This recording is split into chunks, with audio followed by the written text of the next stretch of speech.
আমার মিষ্টি বন্ধুরা কেমন আছো তোমরা? নিশ্চয়ই তোমরা অনেক ভালো আছো। তোমাদেরকে মজা দেওয়ার জন্য আবারও মাই লাইফ 2-1 চ্যানেলে নতুন একটি গল্প নিয়ে এলাম। আজকের গল্পটি খুবই মজাদার হতে চলেছে।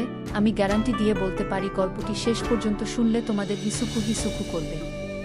তাই ভিডিওটা শুরু থেকে শেষ পর্যন্ত দেখার অনুরোধ রইল। তাহলে কথা না বাড়িয়ে এবার আসল ঘটনায় আসি। একদিন রাতে আমি রান্নাঘরে কাজ করছিলাম, তখনই হঠাৎ আমার শ্বশুর রান্নাঘরে এসে আমাকে পেছন দিক থেকে ডক দিল। আমি ভয় খেয়ে রান্নাঘরে পড়ে থাকা বাড়িটা নিয়ে সুরকে খেদা দিলাম। শুরু দৌড়ে গিয়ে নিজের ঘরে ঢুকল, ধরে নিলেন ধাক্কা দিয়ে, টেবিলের সাথে দাঁড়িয়ে পিছন থেকে আমার সাথে কিছু একটা করতে চাইলেন। আমি বললাম, হেই তুই আমাকে কি ভাবছ? তুই ভাবছিলি রান্নাঘরে গিয়ে আমাকে একলা পেয়ে কিছু করবি?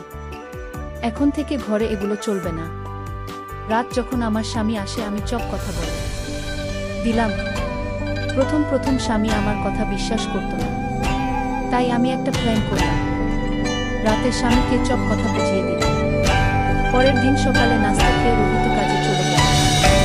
আমি দিনের কাজ শেষ করে নিজের রুমে বসে নখপালিশ লাগাতে লাগলাম। অল্প পরে শ্বশুর কিছু একটা বাহানা করে আমার ঘরে ঢুকল। আমি না দেখার ভান করে নিজের কাজে ব্যস্ত ছিলাম। অল্প পরে আমি ঘরে নজর করি, শ্বশুর নেই। বাইরে গিয়ে দেখি কোথায় নেই। আমি ঘরে চলে এলাম। ভাবলাম অল্প রেস্ট করে নি। মোবাইল চালিয়ে ইউটিউব ভিডিও দেখে আছি।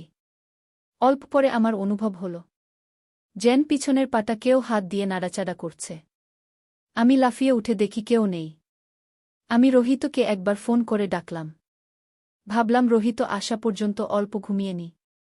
জাস্ট আমার ঘুম লাগছিল, আবার বুকের উপর কেউ জানি নাড়াচাড়া করছে। আমি উঠিয়ে বসলাম। এইদিকে ওদিকে দেখলাম, কেউ নেই। অল্প পরে রোহিত আছিল। রোহিতকে বললাম। রোহিত বলল, তোমার মাথা খারাপ হয়েছে নাকি? এই ঘরে আমার বাবা, তুমি আর আমি থাকি। কে আসবে তোমাকে কিছু করার জন্য? আমি বললাম, তুমি বাবার ঘরে গিয়ে দেখো নাকি বাবা এসব করতে পারে। সুনন্দা, ভালো করে কথা বলিস। আমি এখানে গিয়ে বাবার রুম চেক করে আছি। বাবার রুমে গেলাম। বাবা ঘুমিয়ে আছে। ঘুরে এসে আমি সুনন্দাকে বকা দিলাম। আমি নজর করলাম প্রায় প্রতিদিনই আমার সঙ্গে এই সব ঘটছে, কিন্তু রাতের বেলা কিছু নেই। তাই আমি ঠিরাং করলাম দিনের বেলায় আমি ঘুমাব না। না ঘুমালে সব ঠিকঠাক থাকে, কিন্তু অনেক কাজ করার পরে আমার একটু চোখ লাগে।